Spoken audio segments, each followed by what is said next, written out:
Hello. How you doing, Crown Queen NC? How are you doing? What's up, KJ? What's up, KJ? My dog. Hello. Now you gotta tell me, is it Dejan or Dejan? Sometimes people have it the J and the H. Hey, Mask Jedi. Mask Jedi. Judea. How y'all doing? Today, you guys, we are going to be discussing no more trauma in Black love. No more trauma in Black love. And hello, Kurt Van Allen. I want y'all to send this to some people. Hey, Tiara, how you doing? I hope you got that thing situated yesterday. I hope everything's okay.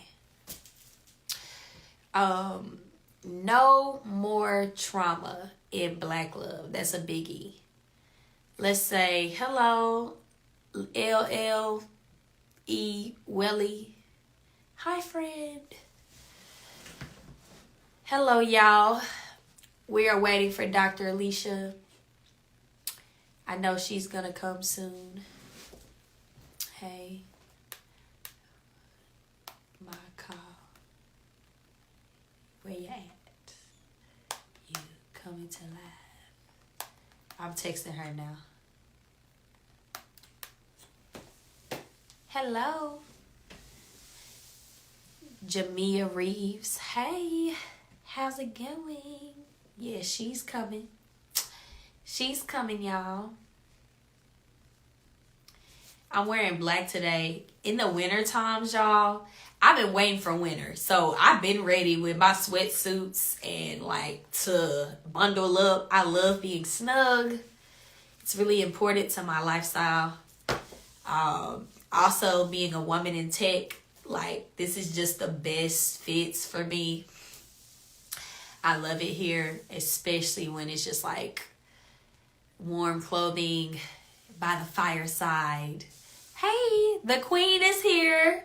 Hey, queen. Come on, Dr. Alicia. Come on. Come on in the room. Come on in the room.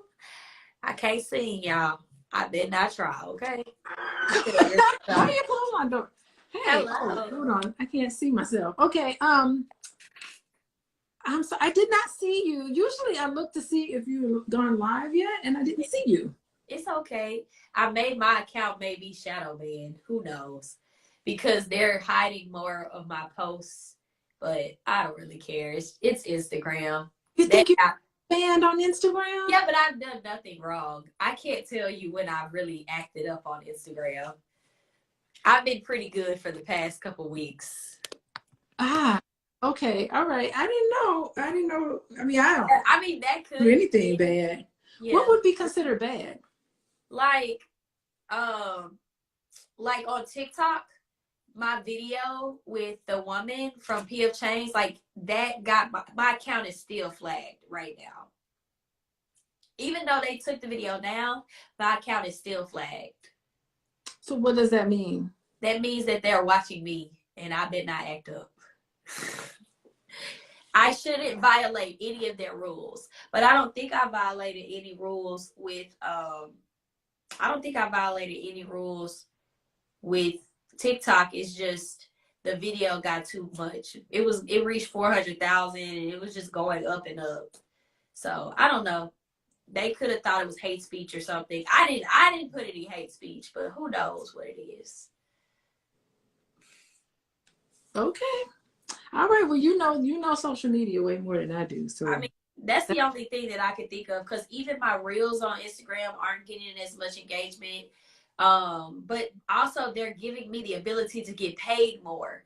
So it's like y'all are giving me ability to get paid, because this week I actually launched my subscribers, so you can support my content for $2.99. Everybody in here, if y'all love what y'all see, y'all can support my content per month for $2.99.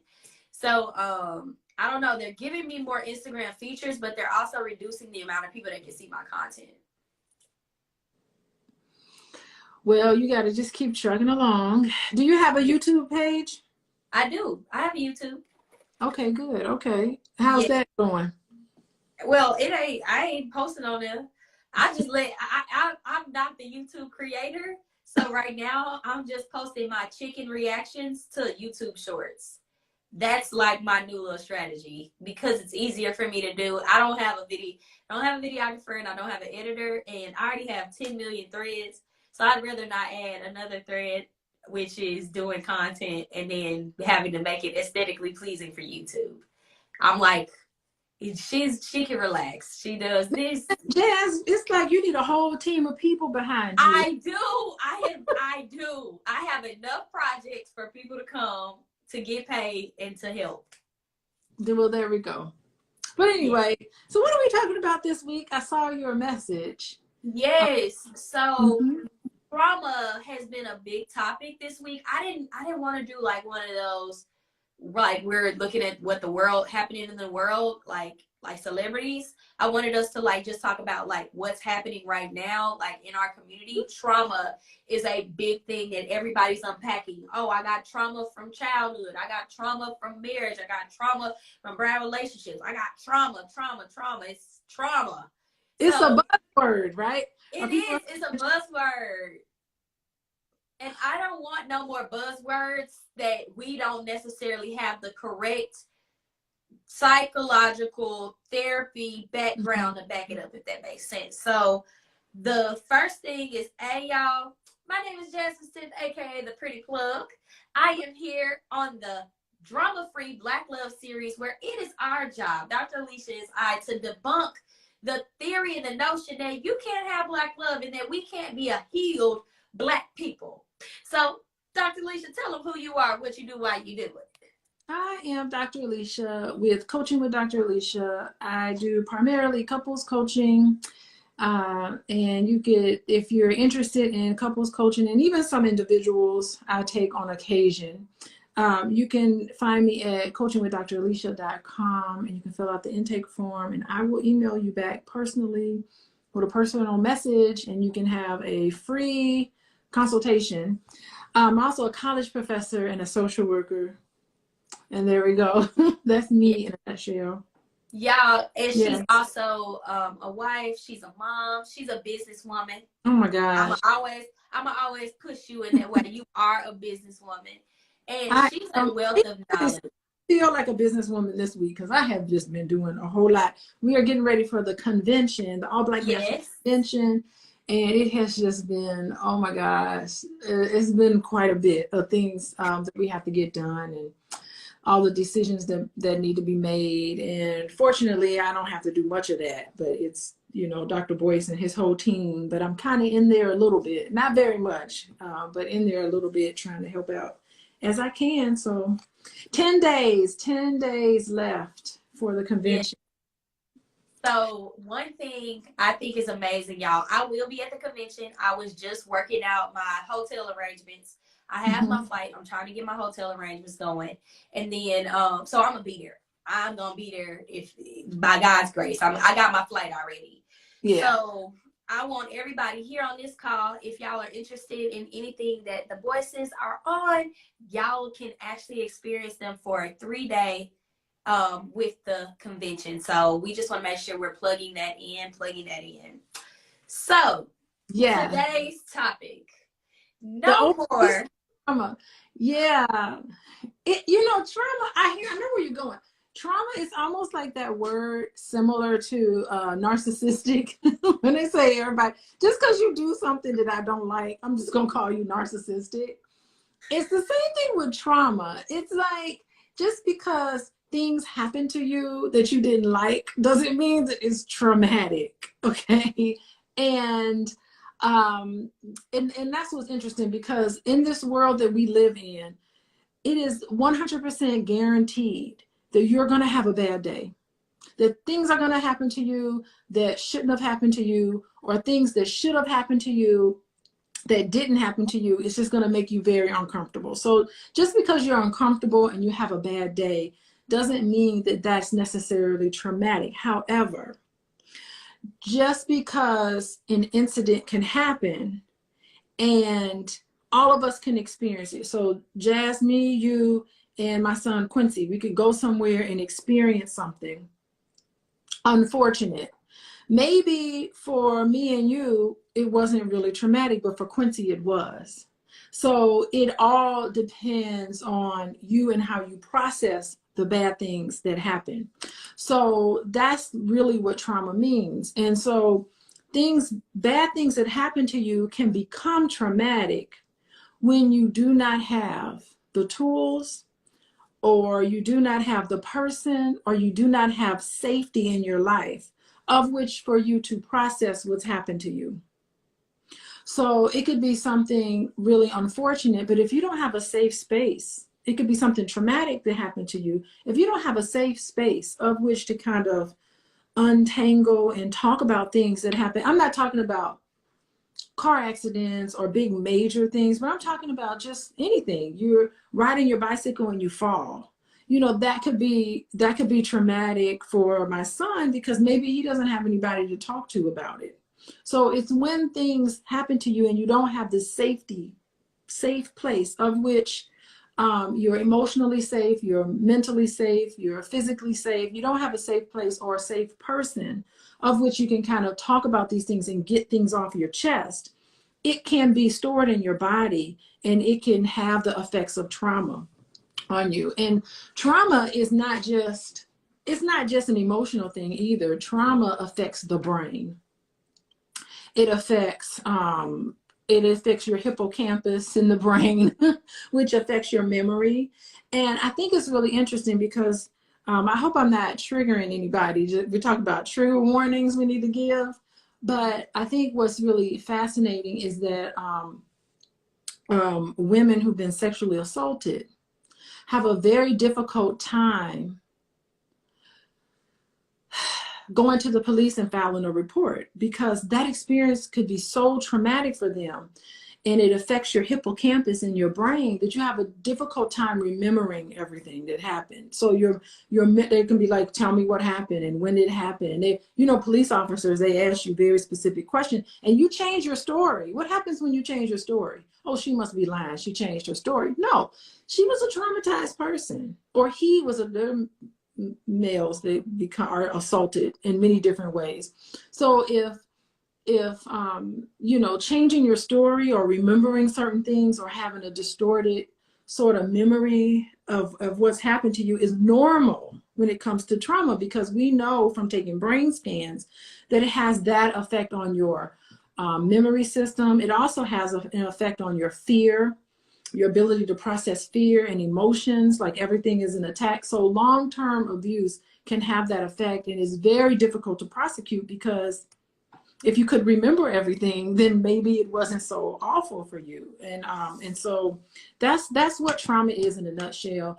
It is something that affects your brain, particularly if you grew up in an environment that wasn't loving.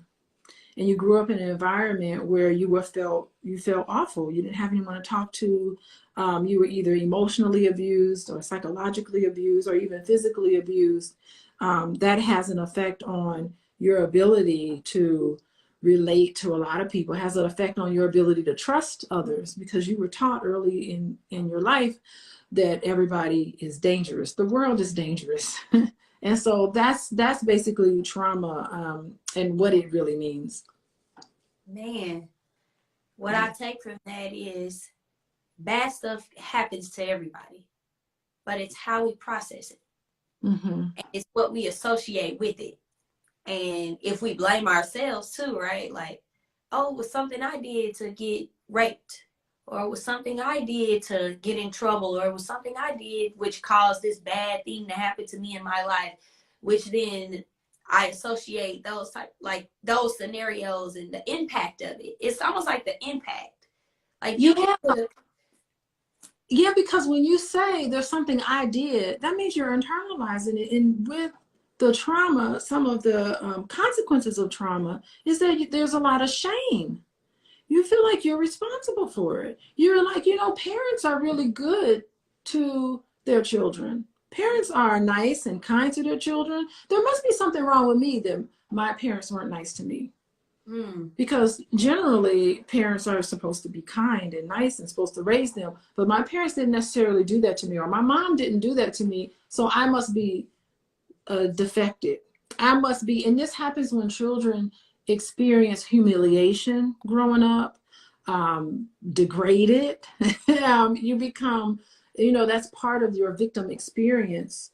And it's very difficult in relationships when you get older. You have a very difficult time getting married because you don't trust anybody. Or you're triggered all the time and you're just going off and yelling. Who wants to marry somebody that's yelling at them all the time? So yeah, that's the effect it has on you. And do you think we should go into how we identify our triggers or talk about our vulnerability first? Well, I think I talked about vulnerability. It is hard to be vulnerable when you have that sense of shame. So it's really hard in relationships to open up and become vulnerable because maybe you were vulnerable in other situations, typically when you're in your childhood and you were humiliated. You made a mistake, because children need nurturing. They need a space where they can explore their environment. They need a space where they can mess up, they can fall down, and it's okay because the primary caregiver, whoever that is, a mom, a dad, a grandma, whoever, understands that that's part of their development. And in child, and I think like what a lot of parents have in their head is that I'm showing tough love. I'm toughening them up because I'm getting them ready for this world that's bad. And, that's how you pass on a lot of that trauma from one generation to the next, trying to toughen up your child, when really what your child needed was a safe place, a place of safety so that they can go out into the world and feel confident about themselves and not have a low sense of self-worth. That's good. You've been bringing up a lot of childhood stuff, and I saw this video, Dr. Alicia. I saw this video, and it was low-key. I could probably find it on TikTok. Do you want to see it or hear it? Yeah, play it. I want to see it. So I'm good for a good tiki-talkie. Okay. I don't even think I have a TikTok account. I never used it. Okay, like my TikTok's growing. I have 1,600 followers now. I'm like, what? Yeah, girl, TikTok for me is just every time I get on there, they're finding me. And I'm just like, okay, y'all go ahead and come on over here to the Jasmine land. Let me see. I saved it. Let's see who's in here with us. Let me tell you, I'm loving these our regular people. Sharon White, welcome. What's good? Rolling with Rory. He up in this thing. Who's that? That is a barber. He's an Aries, and I think his name is Rory. I forgot, but he has the sweetest son named Keyston, and he's a barber in Dallas. And he's amazing. Yes. And tell me why he was in a relationship with a Pisces and he had met me. He was like, oh, I got to run away from y'all. So it was like, we'll probably have to have a whole talk about zodiacs and relationships and how people be like, no, I don't want to talk to you because you this. So I thought that was really fun. Maybe that'll be our next show. I love talking about zodiacs. Me too. I love it. The Christian people going to cancel me though. They gonna cancel me. They gonna be like, oh, you on here talking about that. Listen, because it's interesting. Let's see what's here. Stephanie. I'm so open-minded. I don't know if they still with us though. Yes. Oh, Young Diggy. Hey, Young Diggy. Hey, y'all. Dang, I don't know. I made a video. Dang it. Dang it. Hold on, cause I be reposting stuff. And I think sometimes if I didn't save it, I think I gotta like it. If I like it, that's when it does it. I don't know. I may not be able to find it. But I did see something about the oldest daughter, and I posted it. And for me, I think I have some trauma, if I want to be honest, about being the oldest sibling and sometimes the misunderstanding that comes. Do we want to take that angle? Maybe we can. Yeah, you know what? I want to start here and just say there are no perfect relationships. And there is no perfect childhood. So I don't want to get on here and be like, our parents just totally messed us up. It's like, we all messing up our kids in some ways. So I don't want to shame anybody, but I think it's so important to understand the elements of that. And yeah, you talked about birth. Are you talking about birth order? Well, more so like when you're the oldest sibling, there are certain things that you are just innately put in because, you know, like you have to sometimes step in for your parents. Let's say your parents work a lot. You have to become that third, I won't say parent, but when you tell your siblings what to do, they're going to call you. You trying to be like mom and dad. So it's like there was a video on here, and I don't know if I know how to work TikTok. Hold on. I'm trying to go to it. On to that while you're looking, because I think I see what you're coming at. I think like the oldest child that have to care for younger children. I mean, it's okay to do. I mean, that's just your birth order. But where I talk to a lot of parents and where I get somewhat concerned is I want to make sure that that older child has time and space in their life so that they can be a child. Because sometimes when an older child is put in that caregiving responsibility too early on, they feel like they weren't able to do some of the childhood things. And that's not fair. You're kind of taking away the childhood of just because you were born first. You don't get to have fun. You don't get to hang out with your friends. You're taking on this caregiver role too early. And usually you're dumped with these responsibilities and you're not able to deal with it. So, I mean, I do understand that a lot of parents are busy and they work and they don't have time to get babysitters in or any of that. But if you're in that situation, I think it's so important for you to keep in mind or try to be mindful of making sure that your child is still has the capacity to be a child and not take on these adult roles too soon, because then you'll be missing key parts of your life. Yes. So I have the video. And this was just on the oldest child, y'all. I can while we're here, I can try to find the other video about just people talking about just trauma, but I'll play it. Okay. Yeah. And again, this is not to shame any parent, even my own, dear God. Which child runs the house? I'm the last born, but even I know it's the firstborn daughters, bro. The firstborn daughters are the generals. The firstborn daughters are probably the reason why you're still alive. Bro, when it comes to looking out, it's God and then the firstborn daughters, bro. Can't nobody tell me that this isn't true, bro. Being the firstborn daughter is its own job, I feel like. The level of intelligence they possess is like, I can't do it. Then it's the lastborns, of course. The lastborns would be the best, but like, you know, the firstborn daughters, they're more intelligent. Then it's the middle child, I guess. Imagine being the middle child, bro. Yikes. Y'all cool though. But yeah, man, firstborn daughters are the superheroes for real. All this talk about which. So he didn't really go in depth. There are other videos that go in depth, but you know, just speaking about it in my life, again, I'm not shaming my parents. I'm not saying that my childhood was horrible, but I will say that I did have to grow up a little faster because I was the oldest of my siblings. I remember I learned about bills because I had to take one bill from my mom to my dad, and my dad was like, "Give it back to your mama." That's their business. That's how they handled that. But that grew my tail all the way up. Let's be clear. I was like, why we passing? What's this bill? Like, you don't, as a child, you don't know what it is, but you like, oh, like we're talking about money. So then I started understanding that I need money and like working, and like now you're just childhood gone. The moment you start worrying about money and working, that's adulthood. I don't care at what age, but the moment you conceive the ideas of money and working, you're not a child. Well, you're a child, but your thought processes of like freedom and I don't have to worry about things and my responsibilities, it just goes all the way down the drain.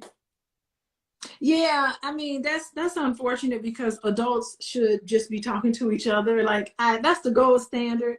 You shouldn't even be communicating through your children. That's yeah, and you know, and I've learned to process it. Like, my parents really did do the best that they could.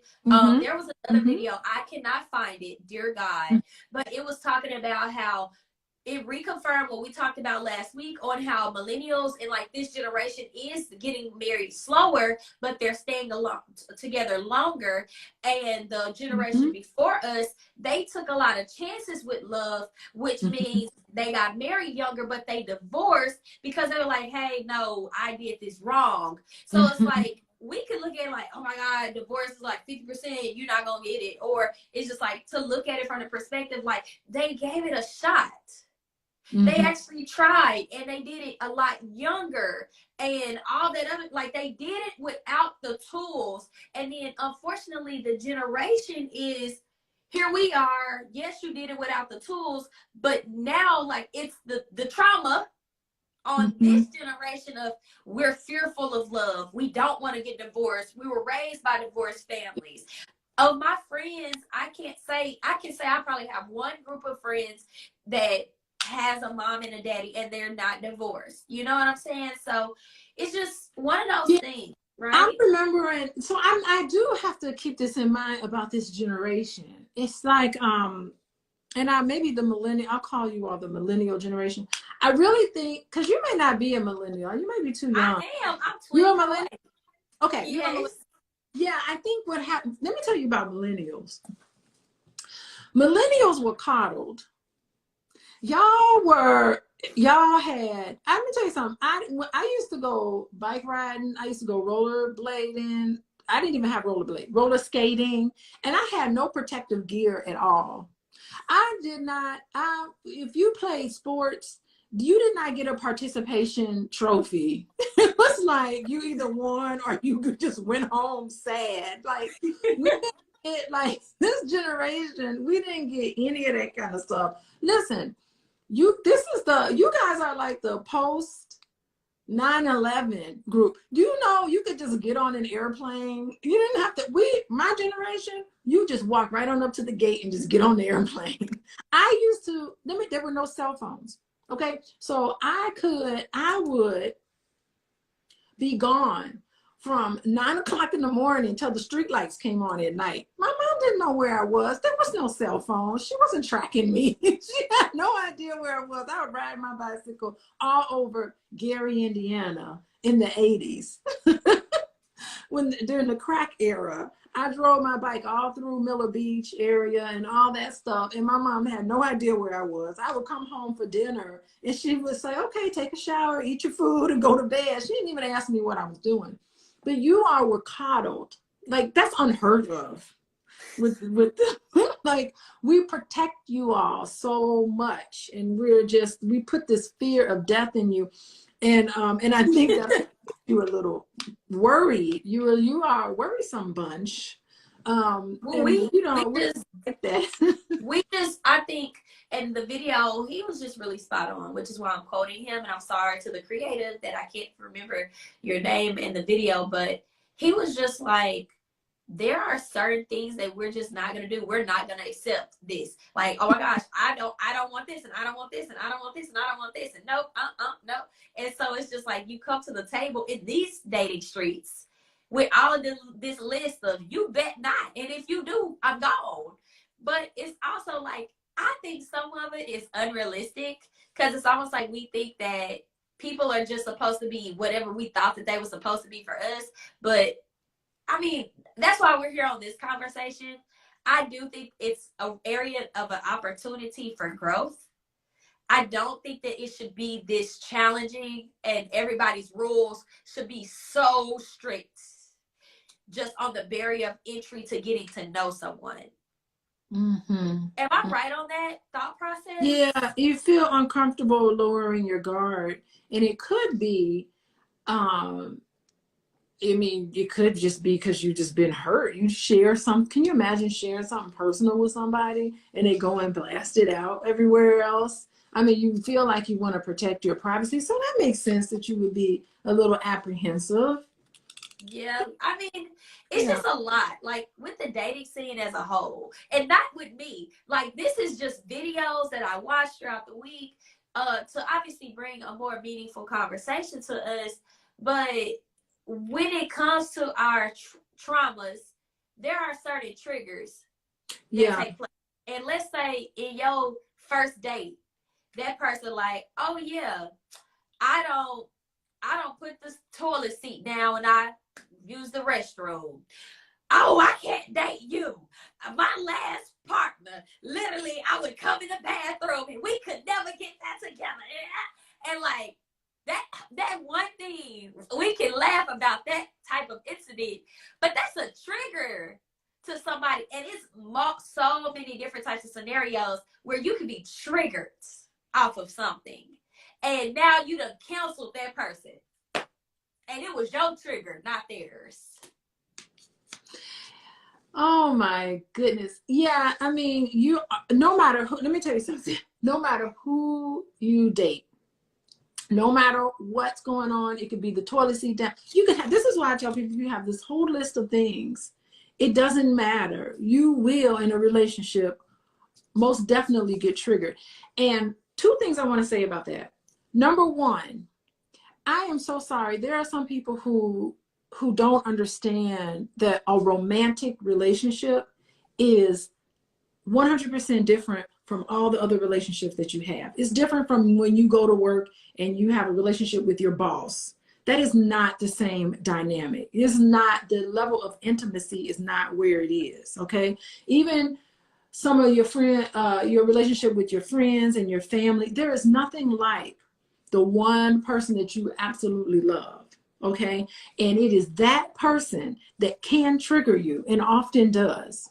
So even when you feel like, oh, okay, my triggers are, I have to have somebody to put the seat down. You must put the seat down. I think when someone tells you that, you should ask them, what is it about that seat? What is it about putting the seat down that's important to you? How is it that triggered you? Like, become very curious about that. So how would you like for me to respond? Let's talk about it. How would you like for me to respond going forward so that you feel safe? Like, take it seriously. That's but good. Take it really seriously. And I think that it's unfortunate that some people have this sort of unrealistic expectation that they're just going to have this relationship and it's going to be so wonderful and they will never ever be triggered. But your romantic partner, someone that you are in love with, will do some things to trigger you, and it's how you deal with that level of conflict, because that's what it's going to show up as conflict. You're going to be uncomfortable. Mm-hmm. So should you discuss your triggers on the first date, on the second date, on the third date? Like, when should you discuss these triggers? I don't listen. That's another thing. Should we call it triggers? Because that's what they calling them on TikTok. So I'm just trying to keep the language. This is another thing. Let me just tell you. I don't know. I need to spend more time on TikTok. I think we're just using trauma and triggers and narcissism. We're using all of these clinical terms. Really, we need to stop. We need to say, what you did hurt my feelings. Oh, wow, that's good. We need to stop using these terms because these words are really made for clinicians. They have a clinical definition. And I'm not saying that I'm better than anybody else because I have a clinical license and all of that. But like, it's like a physician. It's like, I can do that surgery on you. Like, no, you can't. You need to be a physician to do that surgery. You know, that's what licensed, you know. So I really think, I don't know if it's trigger, but it could just be something that someone did that you don't care for. But are you supposed to bring your past up in your new relationship? Because they be saying that too. They be like, in the they, I use they, like, you know. Yeah. But they be like. Right. So we need to stop talking about triggers. And we need to just say, here's what I'm looking for. Here is something that I don't necessarily want in a person. And this is another thing about millennials. Millennials are used to things being catered to them. You guys grew up in a curriculum that was, oh God, what's the word? Where they tailor everything to you. What is it called? It's called individuation is the word it's called, used in education. Individuation is where a teacher will assess you and they will teach to your strengths, or they get to know you and they adjust teaching based on how you learn. And so you never adjusted, but your surroundings adjust to you. In real life, it don't work that way. It don't work that way in real life. And I'm seeing it in higher education because I got y'all in my classroom, and you all really want me to stop what I'm doing and adjust what I'm doing to you. Very often I get a lot of students who say, I deserve an A. I said, why? Because I studied hard. And I was like, well, bravo that you studied hard. That doesn't mean that you're guaranteed an A. And so they expect everything to be catered to. And there's an article written on that called it's almost like the baby, the coddle. They called y'all the coddling. The coddling of students. This actually was written up about students expecting everything to adjust to them. So fast forward in relationships, when you expect everything to be catered to you because it was catered to you by your parents, catered to you by the educational system, when you get into a relationship and the very first time something happens that you don't like, you're all of a sudden traumatized and triggered by this narcissistic partner. No, that is not what happened. Sometimes you need to be flexible and you need to adjust. I'm so triggered and I'm traumatized and you're narcissistic. Not necessarily. You need to adjust. You need to have a conversation with each other. You need to talk about what it is. You know, you have to be a master at conflict resolution. And I do not see this, and I don't mean to beat up on these 20 and 30-year-olds, but I am. I mean, but that's why we're here, because we're struggling. Like, we're getting in our 30s. We ain't got no kids and we're not married. Now, that's not all, but it's a large percentage. And then we have found ourselves making podcasts. And then we on the podcast spreading isms and masculine. I ain't never heard masculine and feminine more than I ever have in the last 2 years. So the whole point, spreading ism. Let me tell you, my daughter, who is 12 years old, you know what she did? She came up to me and she said, and she's got big, fluffy, curly hair. It's like really loose curls. She said, Mom, I just am just upset about texturism. Texturism. I said, I'm sorry? Texturism is such a problem. I said, what? She said, all textures of hair is equally beautiful. I said, go sit down somewhere. Your daughter is being raised around, like, obviously doctors though, but isn't that kind of right, where she's able to identify terms and she's like, there's a problem. Somebody has a problem with my hair. Let me Google this. Texturism. I have a problem with texturism. And we're so accessible to information. So Dr. Boyce said, wow, Taylor, that's really interesting. Why don't you do a video on it and I'll post it? I was like, girl, do no video on no texturism. But she was serious though. I didn't mean to laugh at her, but because I know but that's like what's happening. We're like, this person did this to me, YouTube. This person said this to me, YouTube. I have this sickness, Google. Next thing you know, everybody's a narcissist. Everybody's all these things. And it's just like you said, we do need to put a measure on it. Like, we can't go around labeling people. Like me, I will say, that's a narcissistic tendency, but I'm not going to label that person a narcissist. It's a tendency. Again, I don't have any type of license, but I be identifying like, that behavior was a little different.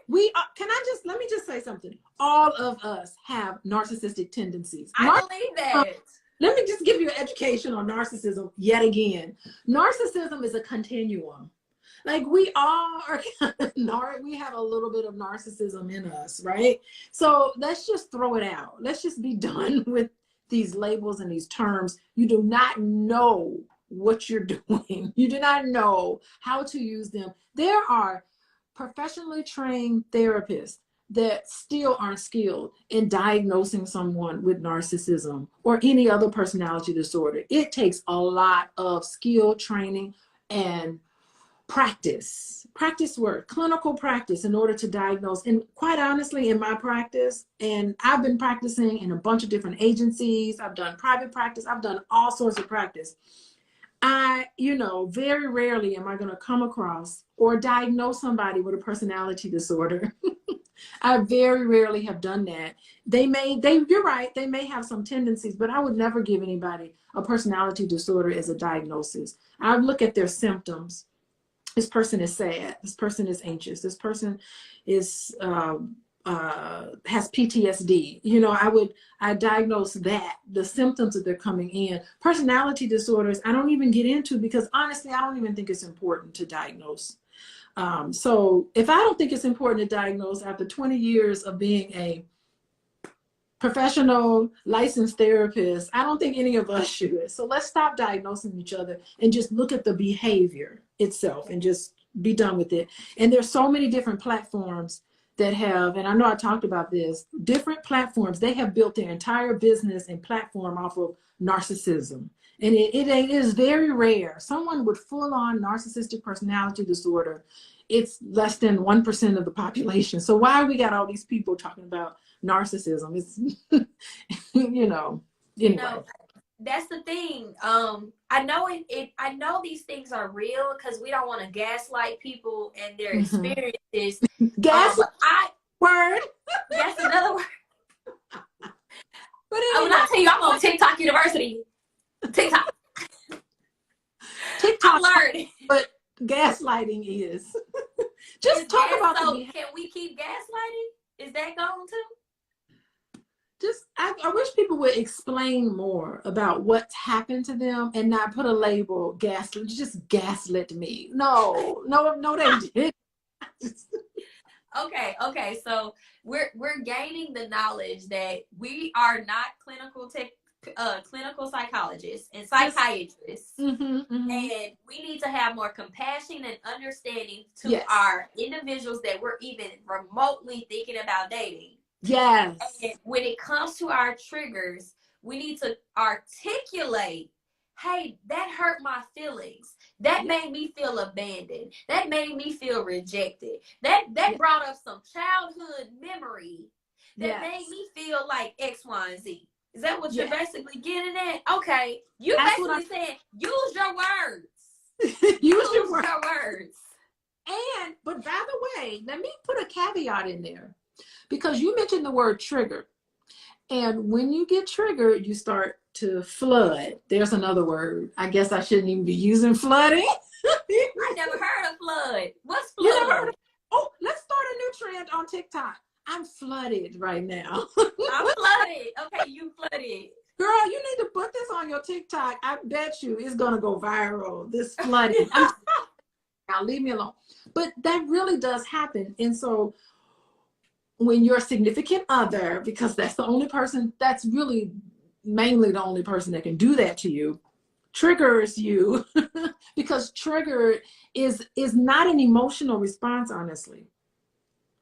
This is what I mean. Being triggered is not necessarily emotional in the sense that once you start becoming flooded, it's physiological. Meaning that the brain is releasing chemicals in your body, cortisol and all sorts of neurological chemicals in the body. And you have all these hormones being released in the body because your brain sees it as a threat. So it's almost like a fight, flight, or freeze, or fawn, or all those things that happen when you feel threatened. So when you feel threatened, and there's nothing like a significant other to make you feel threatened, it can trigger you and it can make you start to flood. And that I use flood like that because it starts in the brain and you release cortisol and it takes over your body and you cannot be rational. You just lose it. This is why people take their phones out and they start recording people when they're in this flooded state, because they're acting and behaving in a way that they normally wouldn't do, because they're in a fight or flight. They really feel like they're being attacked. Okay. And that sense of flooding, it takes at least 20 minutes for all of those chemicals to pass through your body. So you really just need to take a break and just say, I need to take a break. I will talk to you later. I'll call you back later. Is it okay if we stop this conversation because I don't want to say or do something that I'm going to regret? Because that's what happens when you are flooding. So maybe we should say flooding. That's what happens when you're flooded. Yeah, or that's what, you know how people start, they take a shoe and start throwing things, or a knife, start wanting to stab somebody, or they ready to fight somebody. They're just flooding. And they need to be wearing calm. And then it's like you're experiencing a height. Would you say it's a height of emotions and you don't know what to do with it? Well, yeah, it comes out as emotion, but it's really, it's physiological. And then, so Clean Coochie Beats, who, by the way, is a very educated... Not cortisone, cortisol, S-A-L, cortisol. And that's the fear. It's the fear hormone. And then there's another hormone. What's the one? There's another hormone that you get too. But whatever it is, just know that there's hormones that's released in the brain. And it's just there to help you live, help you survive. It's almost, it's primordial, because it's like we're in the wild, and let's say a jaguar is trying to eat me and I gotta try to get away. Like, it's that fear response. It takes 20 minutes for that fear response to just be released in your body. Now, I'm a runner and I run a lot, so it doesn't take me as long, because strengthen that part in my body. People who meditate, and meditation is important. You should just everybody should just meditate, have a regular prayer. I don't know what people call it, prayer, meditation. You should spend a lot of time in silence, as much as you can. Okay. So Clean Coochie Beats, he is actually a very educated Black man. People be creating these pages, and the name don't be representing who they are, but I've had the pleasure of talking to Clean Coochie Beats. And I would love for anybody in our audience right now, y'all know this is free game, to request to come up here, talk to us, ask questions about anything that we've talked about. And I know Clean Coochie Beats, he wanted us to talk about our upbringing, and how that may have impacts adrenaline on our mental. Yes, thank you, Dr. Lycan. Adrenaline, cortisol, and adrenaline. Yes, and Dr. Lycan, you know what? I had 30 to 45 minutes with him on the live. He was just like, mine was like blown. What? Oh my God, it's amazing here. I remember us talking. We talked to Dr. Lycan. Yes, he's amazing. Like, Dr. Lycan is amazing. Dr. Lycan, can you please come up here? Clean Coochie Beats. I even Troyan would love to hear you come up here. Anybody else in the audience? You know, it's our time for y'all to come up here and talk to us, because we've talked a lot and we may have rambled a little bit, but we just want to bring up, you know, hey, we don't need to be diagnosing nobody, and it's okay. I think we still have to we need to just have a how to date episode. Like, on the first date, you talk about this. On the second date, you talk about this, because you get all of this misconceptions. Like, okay, if I tell you all the things I've been through, then you know exactly how to hurt me. Or, hey, like, if, you're not supposed to tell nobody, your past. But it's like, when you truly love somebody, you're going to have to dive into that. And love is a risk. Love is a risk. It's a risk. I have a question. Are you finding people are not having social skills? Because it sounds like you're getting into, should we be teaching people social skills? Like that, I do think that the pandemic did put a barrier to how we interact in public with another person. And it is easy to hide behind apps, to text instead of call, to text instead of FaceTime, to instead of meet up, we'll think about meeting up. Like, we have lost a sense of human interaction on how we interact with people in public. I see. So this is something, we didn't really realize that. Okay. And because I'm thinking about, like, a lot of the I do meet with some teenagers, and their social skills ain't what I remember it to be when I was that age. Like I was a little more, I felt a little more comfortable and outgoing and all of that. And I just like my daughter, like just the idea of getting on Zoom to a class, she won't do it. She's like, I can't do Zoom. I don't know. She didn't even want to acknowledge herself because you have to say here. You have to go, and they were calling attendance on the Zoom at school. She didn't even want to say here. She was petrified. So I don't know. Because of she's nervous about being on camera In front of her school, yeah. In front of, she doesn't know those people. I don't know them. It's like I'm not gonna talk to them because I don't know them. So she's a little. I'm not saying. I mean, she's got a lot of friends, but it takes a while for her to open up. But when she opens up, she's funny as I don't know what. But I'm feeling like a lot of these kids are kind of having a hard time. Like if you see, you have to be around teenagers nowadays. It is really like you could feel the awkwardness. Like does nobody know? It's also because they have way more screens than we do. You know, like they didn't get a choice. That was what it was. They just came in with screens. Yeah, come on, Clean Coochie Beats. I did. I clicked on your name. Come on up here. Okay. On here. Hey. Hey, what's going on? How's it going? I'm doing good. We working late night. Biggie Future. Hey, how you doing? Hey, Diggy. Hey. How you gonna run off the camera? Why do people do that? You hop in the camera and you run off the camera. No, okay, yes. So, what are your thoughts on tonight's live, Mr. Jonathan? You always got something good to say. Well, yeah, I do have something. I always try to have something good to say because, you know, I don't want to put no bad energy out. I have enough of that on my own. But, you know, we went over this before. I'm what you say, titled with PTSD.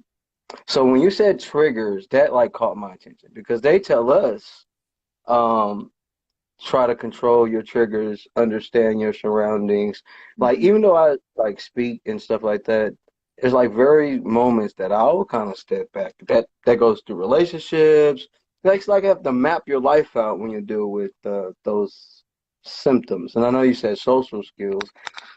It's very important. That's something that we was talking about right when Jazz came. She's very great with the social media. She's awesome with the social media. But if the phones went away, how will we still, connect with people? People will be lost because you wouldn't even know how to approach a person in a way without offending them. Oh, yeah, because if you say the wrong thing, I don't know how you all feel, but you only get one shot and you say the wrong thing and you're like, and then that's another thing when someone ghosts you, you don't even know. Like, did I say, or did the person, like, what happened? Was it? And no one's going to be honest with you about it, so you're ruminating. You're like, what happened? What's going on?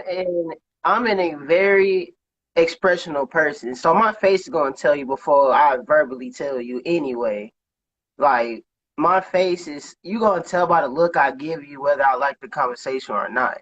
And then I'm going to tell you why I don't like the conversation, because you're not really saying nothing. If I determine whether, like, what you're telling me is worth listening to. If you're just wasting my time, then it's just a normal conversation. Then if I'm not getting nothing out of it, I'm not going to like it. Because what's the point? So would you be considered an introvert or extrovert? It matters on the conversation. Because some conversations don't. It matters. But also, it's because, like, I don't like having a conversation with people because some people will also take your information and try to use it against you. Yeah, so the whole thing with TMI, people will just like say too much, like, okay, that was a little too much with TMI and being instant friends. So yeah, it takes it does take time. Yeah. I don't talk to people a lot, but I'm quick to make a friend. I don't get it. You just my body is rare. Don't rush it.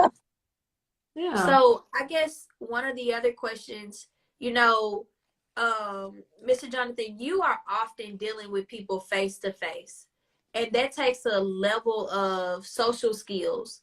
You know, what is one tip that you would give this generation on getting out of the phone and talking to people, whether that is relationships that are romantic or platonic? Because you got to talk to people either way. Right, right. And I have a hard, I mean, people make it seem like I make it easy. It's a challenge for me.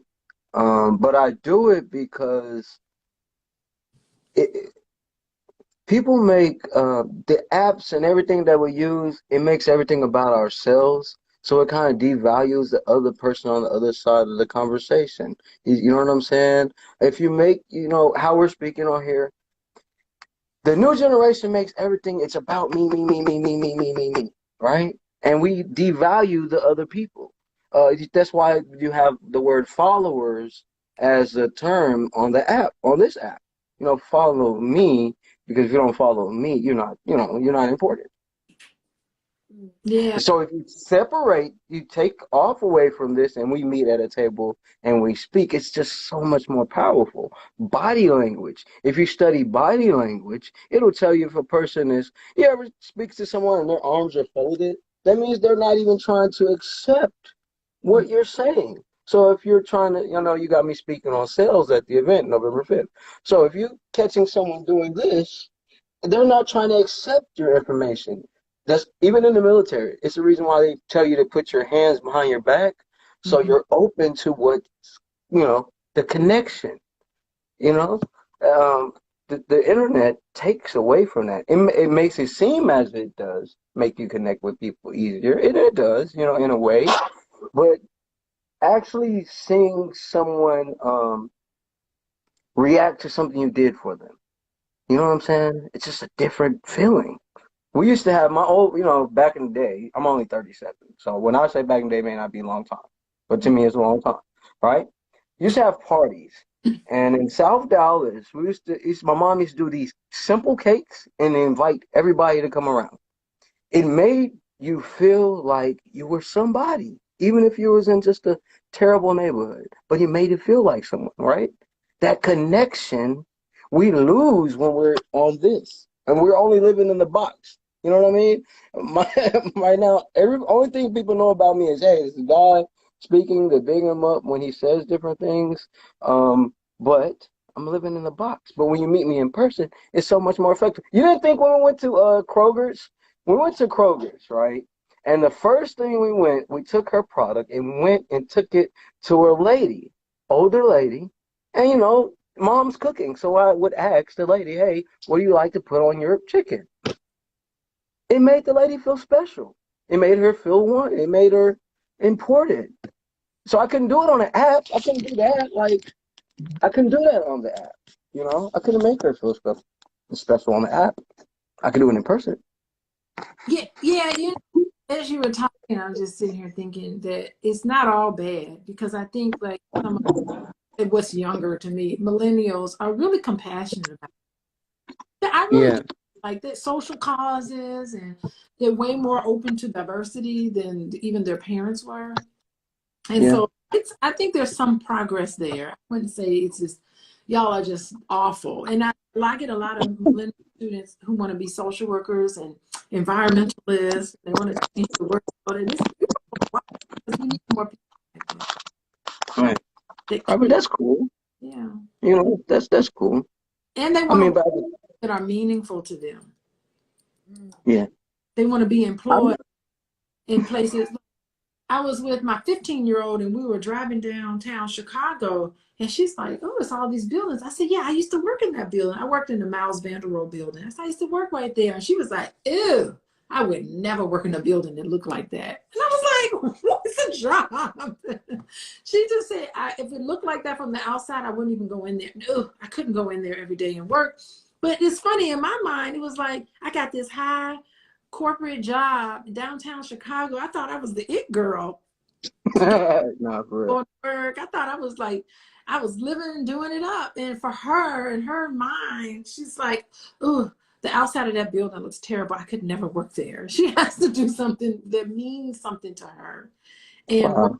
office ain't gonna do it for her. So that was just pretty kind of like, wow, that's a big generation gap. No, for real. For real. Yeah. So we had an influx of people join us. I just want to reset the conversation. Hey, everybody. Dr. Lycan, he really loves us, and he shared this to his platform, and he has over 100,000 people that support him. Thank you. So thank you so much, Dr. Lycan. So you all, this is the drama-free Black Love series, and our goal is to really demystify what it takes to have healthy and whole relationships within the Black community. And we cover topics like, obviously today we talked about trauma and triggers and communication and working through things and marriage and divorce and PTSD and narcissism. Like we have an actual psychologist, therapist. Dr. Alicia, just introduce yourself one more time for all these amazing people that have joined us tonight. Yes, I'm Dr. Alicia, and I am a licensed therapist. I've been licensed for 20 years now. And I specialize in couples work. I also do some anxiety and depression individuals. And if you're interested, or if you want to get to know me or want to talk to me, you can book a free consultation. You go to coachingwithdralicia.com. I will get back to you, and we will sit and we will make an appointment, and we will talk about what's happening with you. It is all private and confidential. And I'm also a college professor. I'm a tenured professor, but promoted. So I'm a professor of social work. I didn't get any higher than that at my institution. And I train other people, master students, how to become therapists. That's good. Yes. And then we got a guest on here because we love this. Jonathan, go ahead, tell the people who you are, what you do, and why you do it. My name is Jonathan Shaw. I own Inside Look Live. We do graphic design. I'm an Army veteran. We was talking about the PTSD. I deal with PTSD, and it's kind of like I'm making my mission to create things. I'm a graphic designer. I'm actually working now, like literally working on projects now. So, this is what I do. I like to find gifts in people and then, unravel them. You think it, we create it. That's literally what we do. And my brother's in the back. You want to tell the people? And this is awesome. This is awesome. Hey. Thank you for this. Yes. Hey, I'm here too. Yeah. So, I appreciate what you guys do every Tuesday, though. No, for real. Welcome. Like, I'm gonna be honest. It was birthed out of a place like Dr. Alicia was like, girl, get you a man. It's amazing here. And I was like, girl, it's not. It's ghetto. Like, I don't know if you've seen outside. Like, love is traumatic. It's a mess. I'm inside because outside made me come inside. Oh, wow. And Dr. Alicia was like, no, I talk to Black men and they're ready, and I do matchmaking and love making, and like obviously not like the love making part, but she's like, I help to match people with love. And I told her, I said, if you can help me with love, then you honestly like you gonna save my whole lineage, my whole legacy. You can help me with it. Okay, by the way, you do need to call me because I heard from someone, and I like and I bet you did. I bet you did hear from somebody. I bet you did. You just call me when we're done. I have things. Oh yeah, I'm gonna call you, sis. But this is needed. This is needed. These conversations are needed because we used to have these conversations at a table. Talking about connections, but most of us don't even have dinner tables at our house no more. We're doing Uber Eats. Oh, we get some birds, you know what I mean? Flock love birds, But this is what happened. I appreciate this. I appreciate the platform. I appreciate being able to speak our truth and not be judged by maybe our symptoms or anything like that. But this is awesome. And appreciate the share. This is awesome. Yes. Okay, we got Clean Coochie Beats. Let's see if he'll come on in here. And he be on my stuff, y'all, but he is an educated Black man. I'm praying that he complete his brand journey and fix that. I'm It's celebrated effective though. Clean It's Coochie effective. Beats and clean. Hey, Listen here, and you hey, know when you come to my lives, you gotta turn your camera on. You already oh know. man, I He can't said tell he was in you, the bed. man. The Yeah, voice. I was just chilling back. You know what I'm saying? I just wanted to be here briefly. I just had a few questions. That's all. What's your Go question, ahead. Mr. Clean Coochie Beats? I love the name Okay. though. All right. I mean, why you looking so good tonight? You know, when you feel good on the inside, it really comes out on the outside. And I'm in a season where I truly believe that goodness is all around me. And that's what you're seeing. You're seeing an exuberance of inner work, Super. Okay. exuberance of inner work that's done. And you know, I got my hair done the other day because I was on TV. So you just seeing a residual What's of my up? hair looking nice, Mr. Clean. Oh, okay. That's what's up. That's what's up. But yeah, I had a question like what do y'all think about the education? I don't want to say education system because I wouldn't know what that is like the different parts of it, whatever. But I was thinking about like I think it's poor education in the public schools. Like they don't make sure that the students are ready for the real world, are ready for when being an adult. Because I heard you were saying about how your parents were instilling those uh, type of them type of teachings when you were young. When they started teaching you that, how old were you? You talking about me or Dr. Who you Alicia? Yeah. talking? Oh, I was talking. I'm talking about you, Jazz. Like And bills? I guess you can. I guess you can. And you know, Dr. Alicia. You know, if this, you know, if it's in relation to your life as well, you can speak on it. So for me, my parents divorced when I was 7 years old. So they did not what I was saying. Again, I'm not talking bad about my parents, but I've used my life in order to help other people. So when they divorced, they were still like relatively probably in their early 30s. I don't or like it wasn't late 30s, it was probably early 30s. And I don't think that they really broke up well. And you know, sometimes if you ain't got no kids, when you break up, it's kind of like deuces. But then like you got 3 kids and then you divorce, it's kind of like you need somebody to help you with that. And if both of y'all don't like nobody no more, my parents was giving me the bill and I was going from one house to another, just exchanging that. So that Mr. Clean Coochie Beats was not a lesson I necessarily wanted to learn, but I did start learning about bills and responsibilities and stresses, adults going through things. I'll even tell you, I learned that my parents were divorcing when my daddy didn't come home. And I was like, Mom, where's Dad? Like, why he ain't here? She was like, he at work. I said, he been at work for a long time. And then like that's kind of the way that happened, right? Like what parent knows really the best way to tell their child we broke up and we ain't getting back together? Because I don't know how to break up well. A lot of times it'd be Yeah. like, forget you, you know, but imagine you have children. So that happened to me at a very young age. And it grew me up so fast because then I had to learn my parents aren't in the same home. I'm going to another house. There are bills. He telling me to bring them back. She telling me bring it back. Like that's a lot to handle. But at the same time, I'm so grateful for it.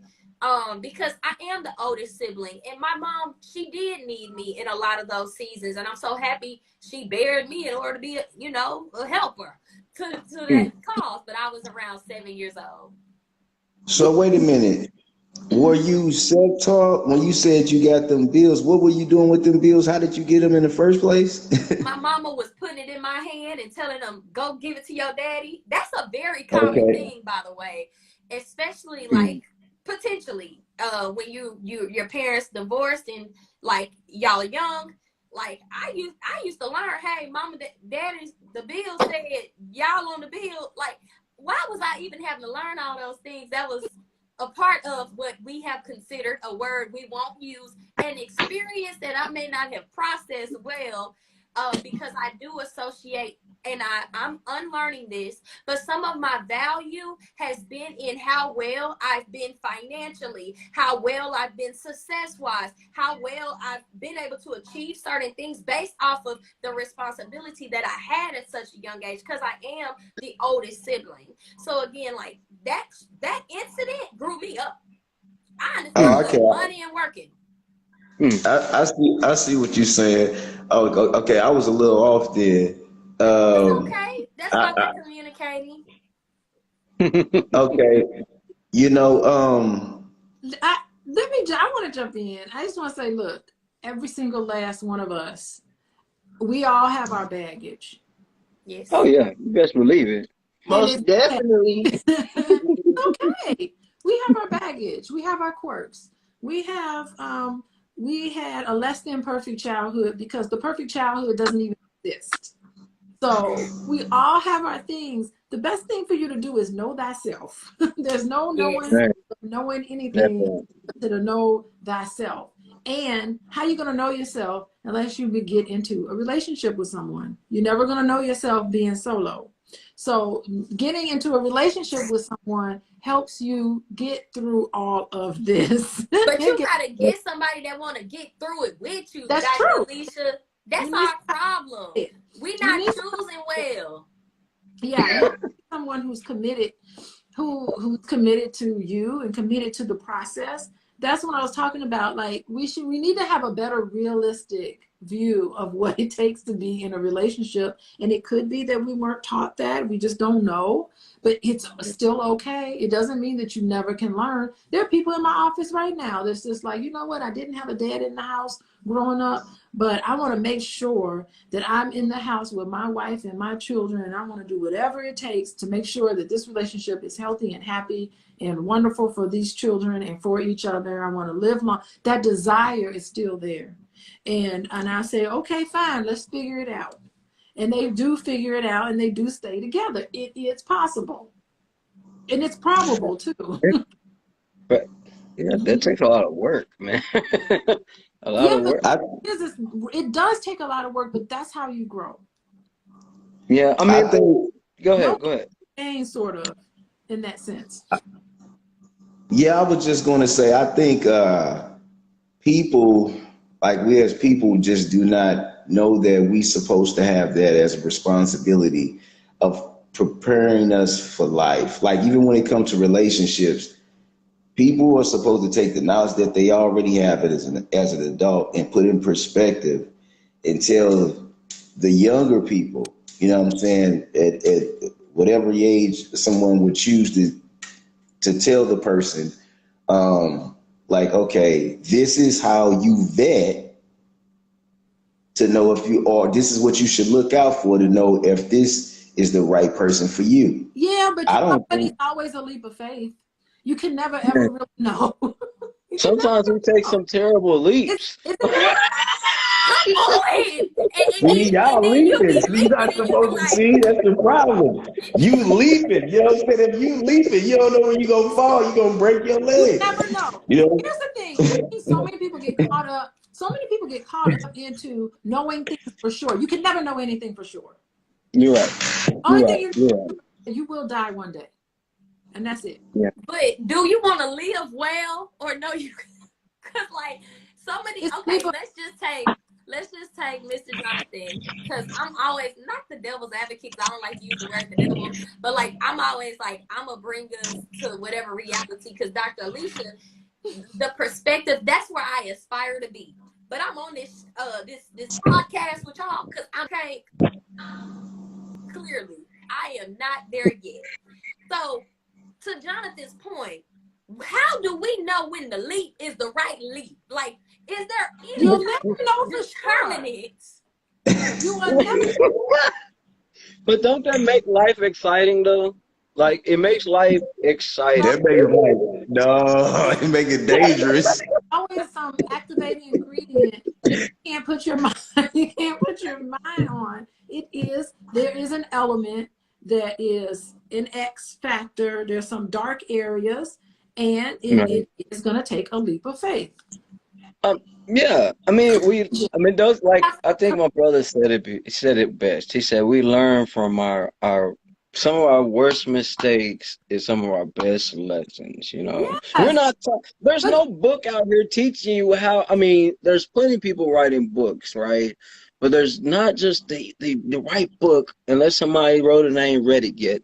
On how to, I guess, hunt or pick out. You know what I'm saying? Study the right, you know, person to be. And all we know is fairy tales. All we hear fairy tales growing up, so we think it's perfect. And Yeah. then when you step into the waters and realize there's a tide, there's some back and forth, and there's no balance anywhere. And then we stumble and fall, and then we have divorce and the things that we be going through, or I've been going through. I will speak for myself, going through. You know what I mean? You I know. feel Sharon, experience is the best teacher. That's what Sharon Threads is telling us. Experience is the Yeah. best. There are no mistakes. You did not make a mistake. You picked the perfect person for you. When you pick somebody when you pick somebody to settle down with, you have picked the perfect person because there's some lessons you need to learn with who you pick, who you're attracted. You are attracted to the perfect person to help you learn lessons in life. Right. Yeah. Or it's in that I want. time, maybe that certain time or season. Time, season, whatever you want to do. And sometimes relationships have an expiration date. No, they do. They do. I definitely agree with that. Sometimes we just don't know when to say. You gotta know when to hold them, know when to fold them. Okay, but what if you're in, let's say hypothetically, your relationship it do need to end, but you got kids. Your relationship does need to end, but you got all this other stuff attached, and you feel in bondage. You Yeah, feel like you can't go overwhelming. nowhere. Yeah, it's very overwhelming. To end a relationship or dissolve a marriage, just the thought of it drives people crazy. I don't know what I'm going to do. It's too many tiny little details to come up with, and I just can't do it. I'm overwhelmed by it. I can't leave. And so, yeah, so people do get overwhelmed. People do feel, I mean, you ask for help. And even when you know that it's over, sometimes it's important to go back around the track again and make sure that you're right. But if it's supposed to be over, it will be over. And Right. things will fall in place. I hate to take a mystical outlook No, on it, no, yeah, come on with it. but it will fall in its place. And it won't be struggles. You know, it'll think you'll be surprised how there must be I don't know, there must be some other force behind it because when things are supposed to end, it will end and there's nothing you can do. It's really nothing you can say other than it's Yeah, time. It's just time. yeah, It's time. When you're at somebody's house and yeah. it's time for you to leave, you don't explain. You just be like, it's just time. I'm putting my coat on because it's time to go. Right, And no one tells you right, when. right. So, Yeah. You and Boyce got a strong foundation, though, right? Y'all knew each other from back in the day, right? oh my God, that was my Uh-oh. God. But Yeah, wait, let's go. you know Dr. Boyce? Y'all know Dr. Boyce? Yeah. Dr. Boyce I can't Watkins. everybody knows him. I can't understand. That's my boy. Yeah. Let me tell y'all the funny part. When I met Dr. Alicia, I sat next to her, or she sat next to me. We were at the table, and she was like, "My husband's Dr. Boyce." I was like, "Oh, No, okay." I I didn't. didn't know who he I didn't say was. that. I said that's him over there. Because we Right, were but I didn't know. I didn't know who he we was, sit next to him. and I Yeah. was like, okay, that kind of, I was like, okay, that's cool. He's at the special table. And I was Yeah. like, okay. But I was like, but who are you? And then our energies, all my best friends are Geminis, y'all. And Dr. Alicia's a Gemini. I'm a Pisces. And so and we got to talking. And when I tell y'all, our energies were so good. And I was just like, you must know what you talking about when it comes to relationships. And then I remember I think it was the next day, she was like, when me and Dr. Boyce reconnected, I didn't even have my Facebook password. So y'all, she wasn't aware of all the people, thousands of folks on the social media. Yeah, you know what? That is really fascinating because Boyce had always been my favorite friend. By the way, we spent a lot. We've been on vacations together. He brought his girlfriend. I brought my boyfriend on vacation. We just always hung out with each. And now, mind you, I was single most of the time that I knew Boyce. I was single, and he was the one dating around. So I would just hang out with him, you know. And we did a lot of fun stuff together. We went to New York together. We did all sorts of great stuff. And this is before he was Dr. Boyce. So this is all before he got his PhD. So I had no idea. I have no presence on social media. We weren't even Facebook friends until we started dating. And I said, why do you got all these people? And wait a minute. I just opened an Instagram account maybe a year and a half ago. So y'all follow me. Yes. Y'all should all follow Follow Dr. me. Alicia. I just created an Instagram account. I don't even know. When I met you, I was like, how do you go live on Instagram? Yes. And that's one of the other pieces that's why I'm here, because Dr. Alicia was like, girl, I did live the other week and I barely got through it. So Dr. Alicia been real consistent on this live. Now she got a lot of accountability partners. We be like, we getting on this live. Yeah, it's crazy. But anyway, that was my guy. I mean, we really, and we just kept hanging out with each other. And then, and I was always like, Boyce, you need to get married. You need to get talking to him. Who you dating? He said, I ain't dating nobody. And then he just sent me some text, and he was just like, well, have you ever thought about me? And I was like, what? I was like, okay. Did he slide in the DMs? Did he slide in the DMs? Did he slide in your DMs? It was a text message because I didn't have social media. We weren't even Facebook friends then. And so I was like, oh, and then we would go places and all these people would come up to him. I'm like, why are all these people coming up to you? Why do they know you? He was like, oh, yeah, I got a business. I knew he had a business and all that. I was clueless about what he did. Because when I wanted to reach out to him, I would just call him and he'd answer and we would talk for hours and stuff. Hours. You know how he runs his mouth on YouTube? That's how he is. He would talk to me, running his mouth. I barely got a word in. I would just sit there and listen to him. And now he's my favorite person. That's my man. And what I love about it, it just seems like y'all, that when I hear the story, it's your friends first. And I think that's one 30 years. It'll be 30 years next year. We got to do something. 30 years I've known him. That's amazing.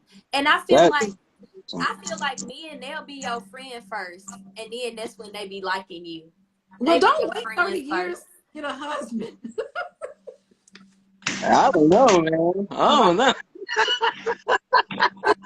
I never thought Boyce was interested in me because when we met, 2 weeks later, he got a girlfriend. I was single.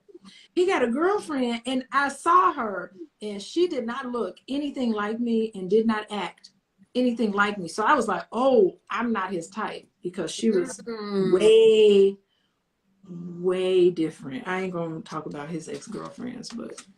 Oh, so do you? We're thankful. We're thankful for what happened. How about that? Yeah. Do men really have a type though? Like, do men really have a type, or does it? No, apparently they don't. You got money in the bag, you good my way. You said men don't have a type? Apparently they don't, because I didn't think I was ever his type. Well, how do you get a? So okay, let's say Dr. Alicia, this is a girl question, and the men get to listen in on it. So let's say you spot a man from over there, and he doing all the things that you want, and you like, dang, but you know he ain't really talking to me. What's your secret tips for him to come and for you to get his attention so he can, you know, you can slide, y'all both sliding. Eye contact. Oh. Okay, but let's say y'all have made it past strangers though, like y'all know each other. Oh, you know what? Let him come to you. Don't walk up to no man. I'll be. He 50, wants you. I'm gonna be 50. I'm gonna be 50. Do not. And see, I don't know if it's because my mom is old school. Like my mom had me when she was like 35 years old when she had me. So she's the old lady. So Okay. she's like, do not call men. Okay, so Do Maddie. not call a man. If a man wants you, if he wants to talk to you, he will call you. No, you're gonna find some way to you. Some way. She You're gonna said, find a way.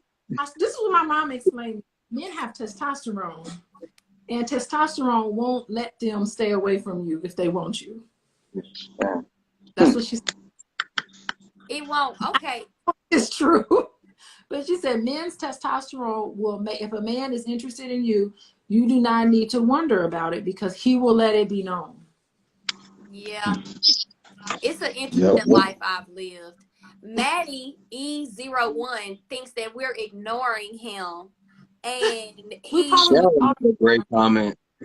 And I'm like, he said we don't pay attention to the comments, and then all he said was what's up. He just said what's up. Like, Mr. Mackey, we are coming in peace. We are not this is not the channel to be bringing no drama. We are drama free here. Autocorrect. What you do, Maddie? So I don't know why you being mean over here, but this is not the place. That's funny. Maybe you could. Dr. Alicia, can you tell Maddie, hey, because he think we ignoring him. Hey, Maddie, follow me. That's what I'm saying. Instagram. Well, do y'all have any final questions for Dr. Alicia or any questions on trauma? Because we do want to close it out because she want to have girl talk with me and talk to me about something. I do, and I'm getting sleepy. I know she want to talk. I don't even talk it to you though. Okay, Mr. Maddie, listen. One thing about me, you real spicy. I wish I could give you a hug, Maddie. Following Maddie. I know. I wish I could give you a hug, Maddie. Cause how can you really get mad at me? Like, what did I do to you? Y'all do not go attack Maddie, but y'all go send him some love and let him know that he needs a hug.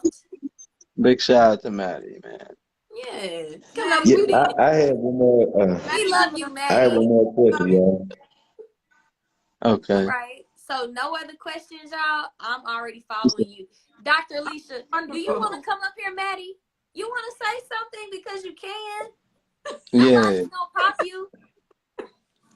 Hey, hold up. Hey, Jazz. Yeah. Can y'all hear me? Yeah. Oh, okay. Yeah, I was gonna say, I don't know, maybe we could talk about this next time because it may be a mouthful if y'all answer the question. But I was thinking like as far as like the education. Well, I don't know where y'all from, but I got a poor education growing up, man. And I was just thinking that these schools do not prepare you for what you would have to deal with in life. They just teach you stuff, but they don't teach you like how to run a business, like just things that'll protect you from like I don't even know what to call it. Like I just say poverty. Are you talking about like teaching financial literacy like early on Yeah, stuff like that. They don't give you options because like they call it a capitalistic society. We need money to survive, to be happy, to have a better life, to have a house, to be able to clothe ourselves. So they don't give us options. I'm gonna say this last thing. They'll ask you this dumb question in school. I think it's a dumb question. Where do you see yourself in 5 years? I don't know any options. I'm a teenager at the time. Why would you ask me that question? Where do I see myself in 5 years?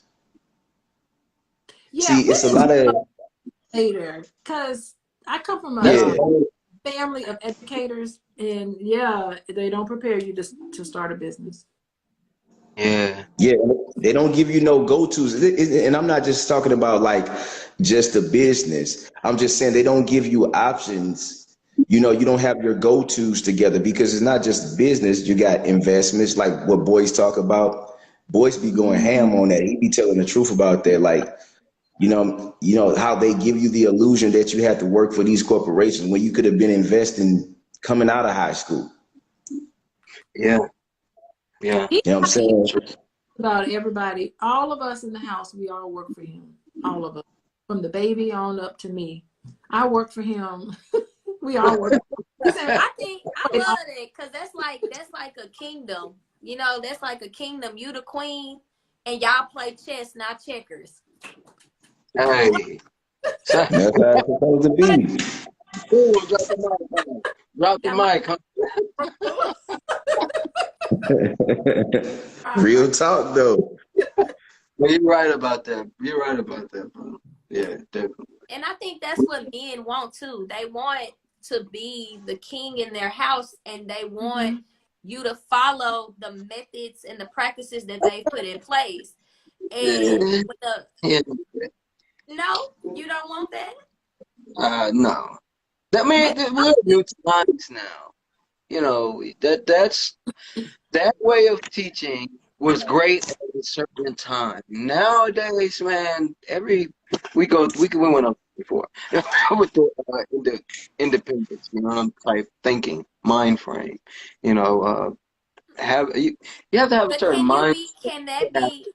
Okay, like that can that both exist? Anymore. That controlling thing does not work anymore.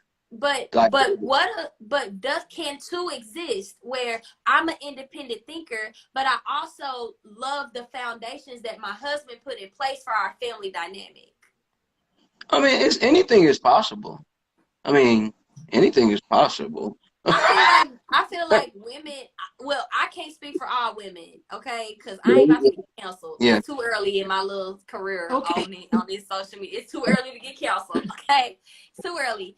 But I do think that women are attracted to men that are leaders and that they know exactly where they're going and they can follow, because that's what allows that feminine energy to come, because we got something to follow. Now that doesn't mean that we the neck, y'all the head. Like we technically in control, y'all the head though. Like, you see what I'm saying? Am I right or wrong on this? Right. Nothing great has ever been done without a woman backing it. I feel that way. Now I'm speaking out of feelings, but I think that's factual too. Let me tell you. Yes. And I've been talking about this I've been in Boyce's ear talking about this. And I don't know, I've never said this before, but I am closely following, who's that quarterback at Tampa Bay? What's his name? Y'all men should know his name. He's the quarterback. He's getting a divorce from Giselle. Tom Brady. I told Boyce, I said, watch, Tom Brady is going to be in a whole heap of mess. He is no longer going to be a winner in that field until he does right by his wife. I said that months ago. And every time an article comes up where Tom Brady is in big trouble, I'm forwarding it over to Boyce. I said, I told you so. I told you so. Let me tell you, y'all men out here, y'all limited. And what's going to make you limitless is getting a good woman. I'm telling you. I'm telling you. Do right by her too. Because when you do bad by her, your business is going to suffer. This is not clinical Dr. Alicia talking. This is Alicia talking. There's no research behind this because I'm an evidence-based practice therapist. Right. But right now, I'm just about just other stuff. This is Alicia talking. Yeah. Right. I do believe that. But it's true. I'll be researching stuff I read Zig Ziglar. I study old different things, right? Before the internet. That's the type of stuff I check out, right? A big, we talked about connection earlier. But yeah, it's a touchy subject. We can talk about that a long way because a lot of men will not agree with that. But I'm telling you now, Look at Brady. He better make it right with Giselle or he gonna lose his mojo. He lost his mojo. Yeah, we can see that now from tape. Yep. but like I said, you want something really to flow, have a woman behind it, and them little things that we as men miss, they catch them and it blossoms. it makes the connection, you know, and the things that you don't think you get are possible. So yeah, you know, that's just how I feel. You know, I'm on Hey, here. Dr. Alicia, you ever read Napoleon Hill's book, Dr. Alicia? I ever what? I can't hear. Have you ever read Napoleon Hill's book? Napoleon Hill. What is that? I have so many books. Oh yeah. It's called The Law of Success. He mentioned something like what you were saying, like, but it would work in reverse. He was saying that the woman would make the man excel at things. Yeah, success. All those laws are based on principles. So if I were you, I would get the Hermetic principles and study that text. I share that. Oh, okay. I don't need to. Yeah, you know, sometimes you just kind of on social media. You gotta. principles of which all these laws or whatever are made. Yeah, I'll be studying some stuff. Principles. I wouldn't. And forget those laws. Get to the principles of which they are founded on, and that's when you get knowledge. Yeah. Right. That's dope, man. See, connection. That's what's up. Okay. Well, you guys, we had a good time tonight talking to y'all. Make sure that you're following us. If you're catching this live on a replay, you can go back and listen to all of our other episodes. I think it's probably like 12 or so or more at this time. So it is a blessing to be able to talk with y'all and connect with y'all every week. And we'll be back next Tuesday for another episode on the Drama-Free Black Love with myself, Jazz the Pretty Plug, and Dr. Alicia. We're coaching with Dr. Alicia and our guests that will come in every week. yes, Jazz, and we got Jonathan. people with us. I think it's so Yes. great. Tonight was good. We had over 100. It was amazing. Like, it's getting good. It's getting good. Here we go. I'm about to call you. I'm going to call you, girl, so we can have our girl time. Okay. All right. All right. Bye.